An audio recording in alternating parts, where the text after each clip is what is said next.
মাত্র 270 টাকা। হ্যাঁ, ঠিক শুনেছেন, 270 টাকা খরচা করে আজকে দেখুন পাওয়ারফুল 18,000 mAh-এর একটা মোবাইল পাওয়ার ব্যাঙ্ক আপনাদের বানিয়ে দেখাচ্ছি। দেখুন এই ধরনের ব্যাটারি মার্কেট থেকে কিনে নেবেন, যার দাম 40 টাকা করে নিয়েছে।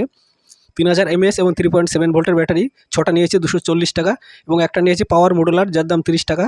এই 270 টাকার দিয়ে আপনারা একটা পাওয়ারফুল, যেটা বললাম যে 18,000 mAh-এর একটা মোবাইল ব্যাকআপ যেটা পাওয়ার ব্যাঙ্ক হয়, সেটাই আপনাদের সঙ্গে আজকে তৈরি করে দেখাচ্ছি। দেখুন কীভাবে তৈরি করবেন। তার জন্য দুটো তার নিয়ে নেবেন এবং বাকিটা দেখতে থাকুন কীভাবে তৈরি করছি, এবং আপনারা আশা করি বুঝতে পারবেন, কোনো অসুবিধা হবে না। আপনাদের যদি এই ধরনের পাওয়ার ব্যাঙ্ক তৈরি করার আশা থাকে বা তৈরি করতে ইচ্ছুক হন, তাহলে এভাবে করে নিতে পারবেন।